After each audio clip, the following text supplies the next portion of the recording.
Okay, we're now delighted to have David Crick from DavAir. Is going to take us through maintenance programs. I can't actually, David, where are you? So you know you're speaking. You could start coming earlier. Delighted to have David Crick, who's going to take us through maintenance programs with Quentin Bond, Michael Mechler, and Steve McManus.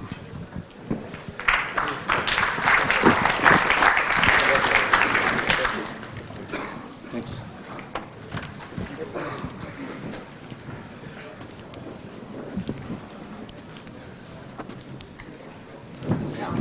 I take a seat next to you. Okay.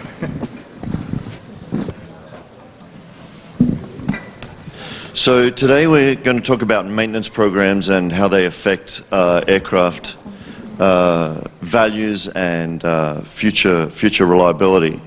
And today we have three experts that are going to help us through that. We've got Quentin, Michael, and Steve. So the first thing that we want to do today is have them introduce themselves to us, and with it being more educational rather than a sales pitch, tell us what their programs do and don't offer. So let's start with Quentin today, and if you're happy to tell us about your program. Hi everyone. So I'm with JSSI, Jet Support Service Incorporated, and we're an independent provider of hourly maintenance programs for turbine-powered aircraft. So we cover helicopters, private jets, turboprops, and regional airliners such as 737s and A320s. So we actually provide programs that can cover the entire asset. So if we talk about private jets, we can cover G550, airframe, APU, and engines. We can cover a Global 7500, the GE Passport engine, airframe, APU. But we're here to talk about engine programs. So I'm not sure if you can see my slide. I've put a bit too many coverages on one template, so it might be difficult to see. But with our engine programs, we have four engine programs. We have the Essential, Essential Plus, Essential LLC, which stands for Life Limited Component, and Complete. So the Essential and Essential Plus are more relevant for the newer engines, such as BR725s, BR710s, GE Passport engines, because those two programs do not save for the scheduled replacement of a life-limited component in the engine. So your compressor components, your turbine components, your combustor components. And this is because the newer engines, these components have a very high life cycle. So it could be 40, 50, 60 years before you actually have to change these components. All the programs say for premature failure of these components. Then you have the Essential LLC and the Complete, which are more relevant for the older aircraft such as G4s, maybe your Challenger 601, where the components, and helicopters and turboprops, where the components are due for replacement, scheduled replacement, or they have a shorter, smaller life cycle. So I won't go over every single coverage, but I'll just talk about a few key coverages that we have in our engine programs. We cover corrosion repair, so we cover corrosion part and labor. So if we were to take a fan off the engine and we see there's corrosion on the shaft, we'll actually cover the corrosion repair. We have a FOD gap coverage, so if you have a FOD event, something goes into the engine, your hull insurance won't cover 100%, but we will cover the difference. So normally they don't cover more than 50%, but we'll cover the difference of that FOD event. We cover routine inspection, which is more like in-house maintenance. So if your engineer was to go to the engine and they had to change an O-ring or an oil filter, with the Essential program we'll cover the part, with the Essential Plus we'll cover the labor. So we're actually paying you for the maintenance work. We also have the transferability with the programs. So if you were to transfer or upgrade from a G450 and you wanted to transfer the JSSI engine program on your TAE engine to maybe a Global 7500 GE Passport engine or even the airframe, we allow you to do that. And then we have a supplemental lift, which is a charter option. So if there's an AOG event, we'll give you a charter option for the owner to get to the destination. We also cover nacelle and thrust reverser, but we cover those under our full tip-to-tail program. And that's pretty much it. Great. Thanks, Quentin. Steve, how about you with GE? Sure. I've taken a different approach. Hopefully you guys can read this. On OnPoint, there is no guesswork. What program you're under, we only offer one program. It's 100% coverage. When there's an event, you know that you're covered right at that point. And we make that a customer experience that's positive. And one of the things that we're doing in our current engine programs, our legacy engines, and in the Passport product is our prognostic health management. And on legacy products, we can offer that as SFOQA, which is Flightline Quality Assurance. And that looks at the engine airframe combination and how the combination's being flown. We can retrofit Challengers with that, 604, 605s, and get that data 100% during the flight, weight on wheels. It downloads, and within 20 minutes, a push notification. We've got very similar activity going on with the Global 7500, real-time data being sent back and forth to Earth. So we can look at that aircraft and know if there's additional cycles, additional life left on it if there's an event that occurred. So we only cover OEM products, our OEM products. Why? Because we know them best. And when you look at parts replacement, our parts replacements are new parts and the current latest configuration. You've got a business jet. An old business jet might have 8,000 hours on it. You want to put a relatively new aircraft engine part on it. Okay? And then on our Passport product, we're offering the IPS, and that is from the pylon out, we're covering everything. Thrust reversers. I think my friends at Rolls-Royce are doing the same thing. The thrust reversers and the cells, the mounts, and it's just that simple of a program. It's comprehensive, it's simple, it's transparent, it's transferable. Great, thank you, Steve. And Michael, how about yourself with Rolls-Royce? Most of you have probably heard that we have upgraded our existing corporate care program to corporate care enhanced as of beginning of this year. Basically what we did, we listened to our customer base. We are running sort of customer advisory board on a regular basis. We got consistent feedback, and what we did actually for the baseline engine, we have harmonized the coverage across the different engine types, which had evolved historically slightly differently. But now all the coverage for the baseline engine is the same across all the engine types that you can have corporate care for. Actually, corporate care enhanced is the new word. What we have done, and the big change is for those engine types where we provide the nacelle, which is basically the BR725, the 710, and going forward the new Pearl engine on the Bombardier 65 and 5500 aircraft. We are now including basically the pylon outwards, we are including nacelle coverage, and this extends obviously, like for the baseline engine, to corrosion, which especially in this part of the world, these parts are exposed to the environment, and corrosion is a big issue. What we also do for those nacelle items, we do a proactive maintenance, so we proactively pull the TRU at the 8C or 120 months check of those aircraft and do a proactive maintenance on those parts on the TRU to get it back to the latest service bulletin standard and to basically make it through to the next big check, basically. We added some other little elements of coverage into corporate care enhanced based on some feedback again, like troubleshooting labor is now unlimited, obviously, as instructed by Rolls-Royce, and we do cover in AOG situations travel and hotel accommodation for our on-wing care mobile repair party services. If you can go to the next slide. So basically this is available for all of the engine types. The basic coverage still is there. Like we do cover the shop visits, obviously, both for scheduled and unscheduled, which provides a full risk transfer to the operators and owners. And through those services, obviously, the program provides benefits, like financial benefits, a full risk transfer. In some countries, that full risk transfer translates into tax benefits, actually. So the corporate care is tax deductible in some jurisdictions, like in the US, for example. And I have to say, we are not supposed to give tax advice, so you need to contact your tax advisor for any further details. We obviously, as an OEM like GE, we have our service network, worldwide service network, supporting all of our customers that extends to our on-wing care service team, our own team, but we also have a worldwide network of authorized service facilities. We work together with Jet Aviation, with ExecuJet, with Metrojet, you name all of them, worldwide, so that we have a worldwide network. And also we have our own shops for the heavy maintenance.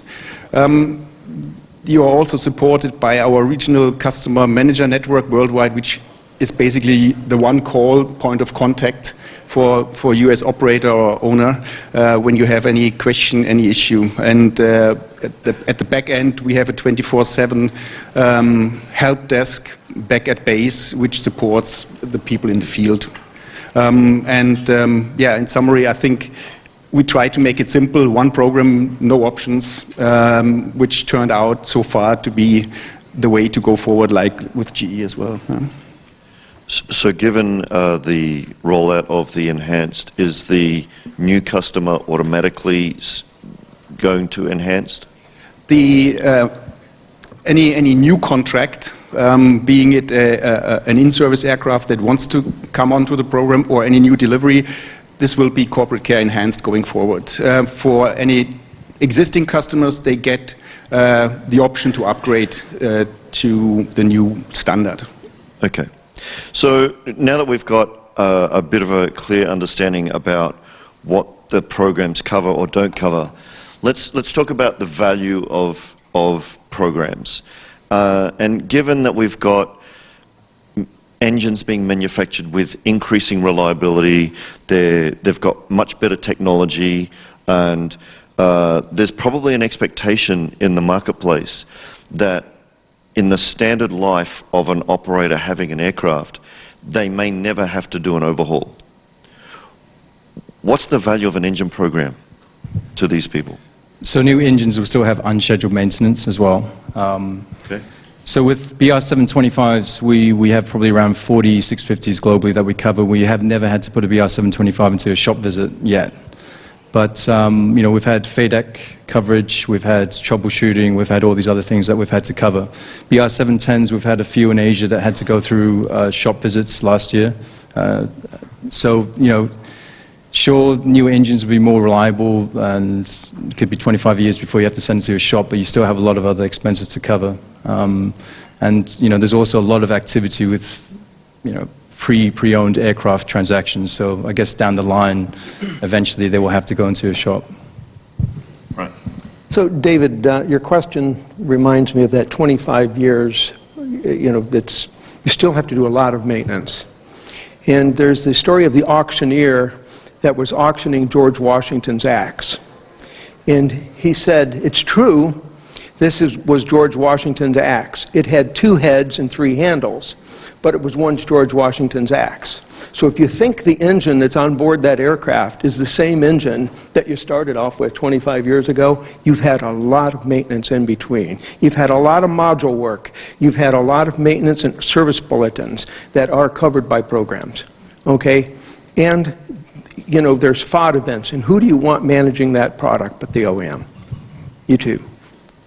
And obviously there is not just the first tier owner, there will be the second, the third tier owner. We've done an analysis on the older TAE engines, and we have figured out that there's still a useful life of over 50 years for a TAE engine, and with newer engine models it's probably at least the same. And as both my fellow colleagues are saying, there is still maintenance to be done. There is line maintenance to be done, and there is still a risk of something unscheduled happening. Hopefully not everyone gets it, but some do get it, and this is where the program kicks in and covers you and rescues basically yourself from typically remote places. Okay. But, having said that, I just wanted to add one more thing.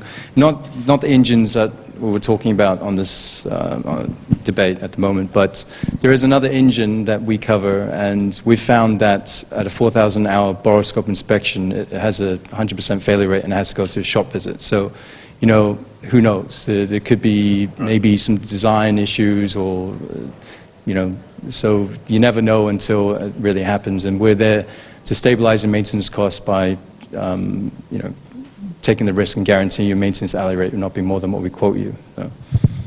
Okay.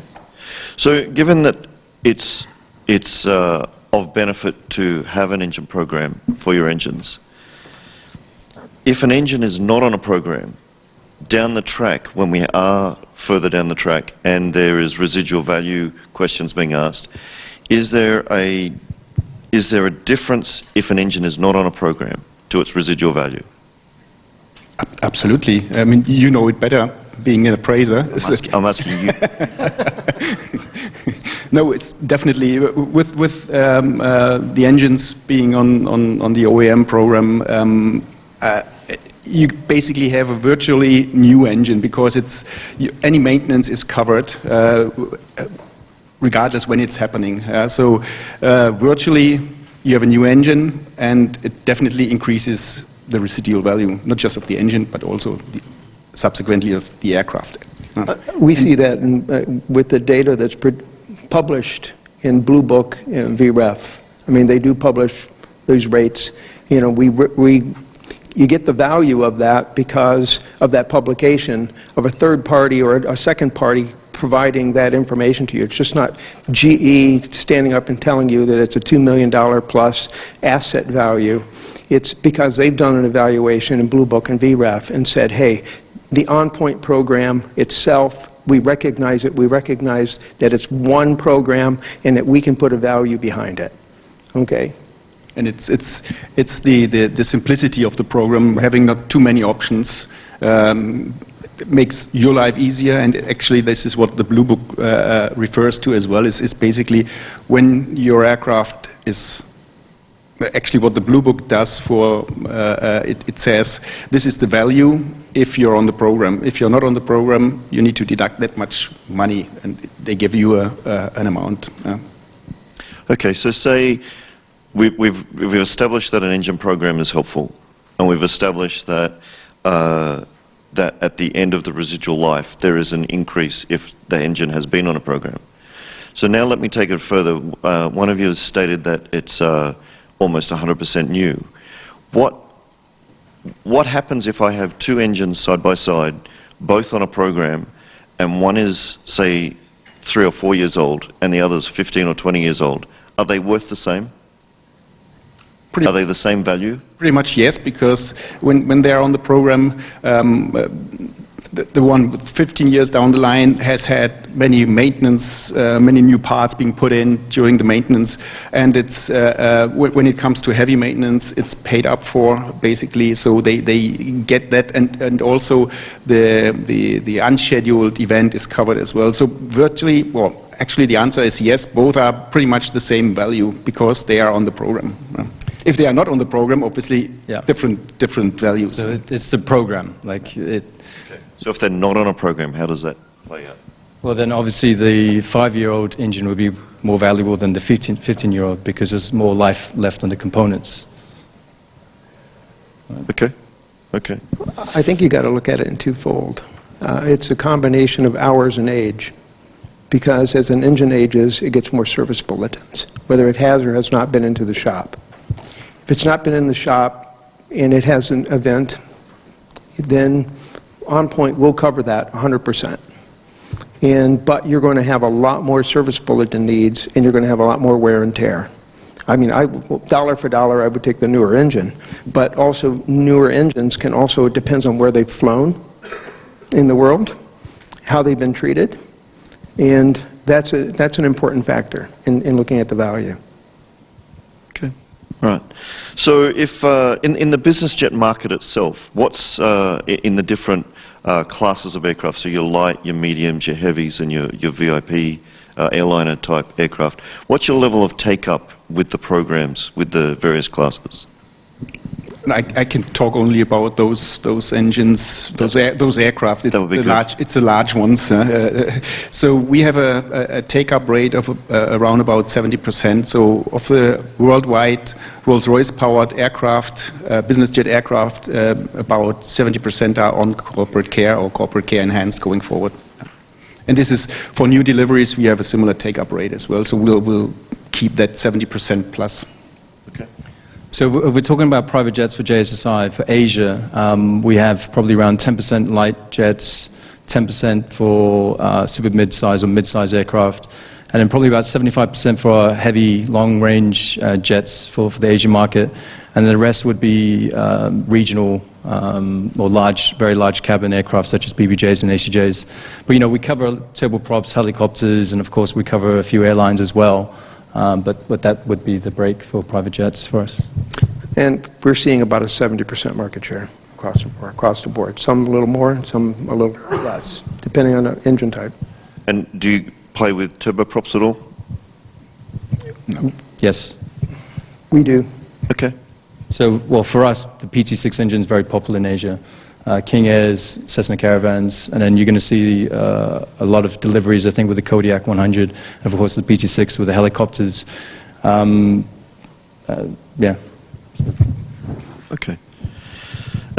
Before we move on, has anyone got any questions that they would like to ask any of the panelists? There's some beauties on here. We have some? Mm-hmm. Go ahead. Which one caught your eye, Steve? Let's see here. There was one earlier on the Passport engine. Passport engine is a brand new engine. It's a brand new centerline engine. And if any of you had ever seen it if you didn't see it at A-Base or E-Base, you'll get to see it at NBAA. It's a really unique engine. Cape 8 capabilities for pollution and nitrous oxide. It's probably the leader in the world at that. Because of the advantages of that engine. You are operating a different animal. It's a cantilevered engine. It's a handed engine, and they cannot be interchanged. So, if you have a Passport engine today, is a right-hand engine and a left-hand engine, and they are birthed that way. So, it'd be interesting to see if those engines are available for the 650 as well. I think. Well, each engine is specifically designed for the product and tailored for it. We're looking forward to covering it as well. We cover the Passport engines, and we have something being delivered later this year. So it's going to be very interesting. Correct. Well, it's unique because we've had 3 deliveries, and 100% of the deliveries have gone on point. We even have 4 other customers that have signed up for on point prior to delivery. Okay. Any more questions from there that sort of piqued your interest?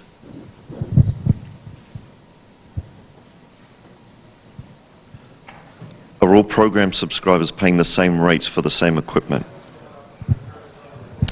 Well, okay, so being an independent provider, obviously we have to be price competitive and comprehensive with our programs. So, we also have to work with the OEMs. So with engines, we also own our own engines, but we also get engines from the OEMs as well. And then when there's AOG events or when there's shop visits, OEMs would have to do it. But if independent providers can do it, then we give that option to the customer. But really, we have to try and be very price competitive to compete against the OEMs. And we have to try and be very flexible, give more flexibility to the customers. But one program does not fit all customers, so it really will depend on what kind of where they're flying, utilization, what kind of program they take. We have divided the world into 5 different regions. Basically, this comes back to another question I saw, where David Dixon yesterday said about the corrosion in this part of the world. So our rates for the same product in the same region of the world, they are the same. So a Gulfstream 550 owner or a Global 6000 owner in Asia, being on condition, gets the same rate. So that And those rates reflect the severity of the environment, for example. Like we have experience on shop visit costs, and we know we have done statistics, we are doing statistics that an engine coming from Asia having to have an overhaul is a little bit more expensive than an engine that is coming from the US, typically, in average. So those rates reflect the regions and the severity of the environment, but the answer to the question is actually the same customer for the same product gets the same rate in the same region. Okay. So you've told us what you do cover. What's actually not covered? Insurance events. So I tell any customer, if you're paying for any maintenance activity outside of an insurance event, act of God, you should contact us because likely it's covered. We also give you an annual allowance for maintenance, to do maintenance on the aircraft. And if you don't use it, it accrues. So, we've had customers accrue hundreds and hundreds of hours that they could use at any point in time for any extended maintenance activities. So any buyer-furnished equipment, for example, is not covered under the program. FOD events, like you said, insurance events, that is typically part of your hull insurance. Then negligence, or if you do like troubleshooting without consulting us beforehand, and you then claim 200 hours of troubleshooting, that might be an issue eventually. But other than that, since we have now included the nacelle, having closed the gap between the airframe program and the engine program, there is really no real exception. I don't think FOD is an exception. It's just an understanding that people need to have that it's covered by insurance. Yeah, so same with us, but we don't cover hangarage, tooling. Same abuse of aircraft. If they park the aircraft on the ground for a few months, and they're not doing the utilization, then the machine's going to get corroded. So then there will be a problem with that. So. Yeah. So how do you handle clients that may be on your programs but don't necessarily do what's required to maintain the engine appropriately? There is a requirement that the engines need to be maintained in accordance with the manual. So if that is not done, that is treated as negligence, which is obviously then not included. So it's the same thing, but each one is treated as a unique case. We try to work with the operators, maintenance facilities, FBOs. On every case is unique. It's just not, hey, you failed to do your maintenance, you're doomed. But we do. It's a complex product, and the operators and maintenance facilities have a lot of things they have to look out for. We're always trying to make sure that we educate them and support them where possible. You don't leave them in the lurch. Yeah, same. Obviously, we'll work with them very closely, and we just advise and make sure that everything's... Look after the customer. Exactly.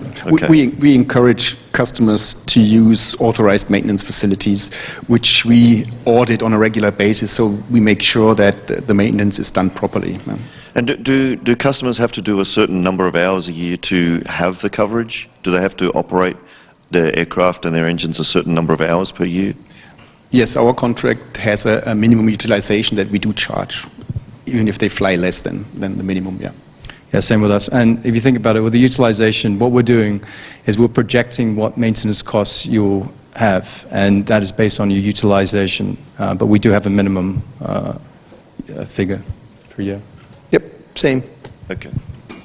So given that everybody that has the engine programs has the same MRO network to utilize throughout the offering of service, how do you differentiate that your MRO network is the one that you want to use? I mean, the customers can use... we need to differentiate between heavy maintenance and light maintenance, line maintenance.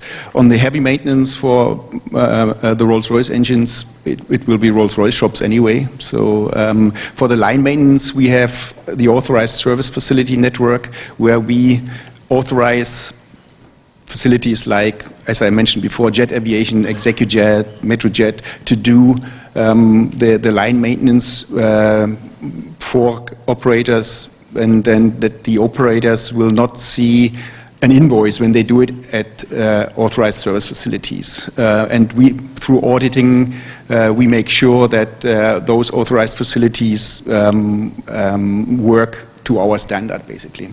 Okay. Ditto. Yeah. It's OEM standards. Okay. Okay.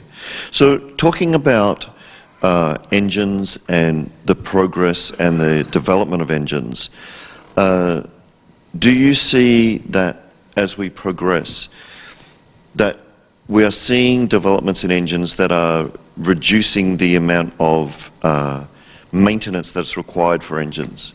And so we're looking at electrification, we're looking at digital part printing, we're looking at a lot of developments that are helping engines. How are you as providers of the programs working with that?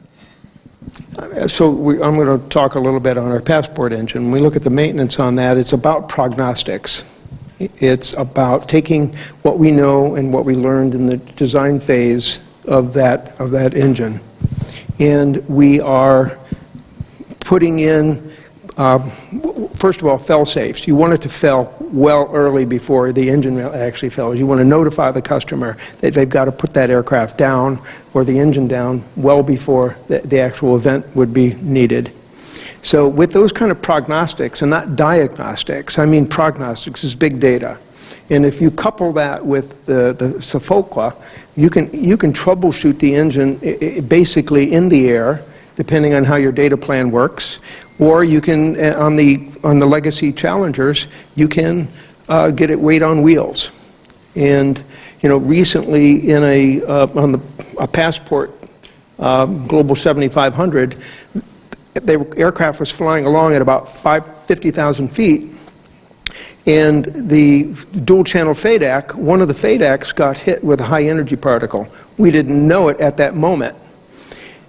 The pilot got a message that he had a thrust reverser fault, and 10 minutes later, it went away. So the time he landed, he called our service center and said, "What gives?" And within 15 minutes, we had analyzed it. And what we figured out and what we knew is it was hit by that high energy particle. It knocked the FADAC offline. It switched to the second FADAC. The FADAC that was knocked offline reset itself and healed the fault event. So this is the kind of future that we're going to see in these kind of products. And unless you know how to analyze this and you have the prognostics kind of capabilities, you just are not going to be able to work in this field. And basically similar, we call it engine health monitoring. Basically, for those in the room who are operating Rolls-Royce powered engines for a long time, engine health monitoring in the past was basically monitoring some like a handful up to 20 parameters, performance parameters. Nowadays, with a new Pearl engine, we can monitor up to a couple of thousand parameters, and we can remotely configure which of the parameters we want to see. Secondly, with going into big data, we basically go into the concept of the twin engine, basically. So what we do, we compare a specific engine with eventually another engine in the fleet that has a similar performance footprint. So if anything, any parameter trends to one way, we can see, has that happened before in the fleet, and into which event did this develop, basically, so that we can prevent from bigger things to happen. So that is one thing. In terms of electrification, that is a little bit more future, but we have joint ventures with some companies, and you may have seen with the announcement that we will come up with the fastest electrical aircraft in, don't get me a couple of years. After lunch. After lunch, yeah, maybe. No, it's supposed to set a new speed record with electric performance. Then in electrical, there are basically two ways, and the way forward, we think short term or medium term is a hybrid propulsion system, which basically a turbine generates electrical energy that is then used to turn the propeller, basically, to turn the fan. Yep. So we include tread monitoring either from a third party or from the OEM. So Okay. yeah, Yep. up to the customer. Yep. Okay. Great. Any questions before we wrap up for this afternoon? No. Wonderful. Thank you very much, gentlemen. It's been very enlightening. Great. Good job, David.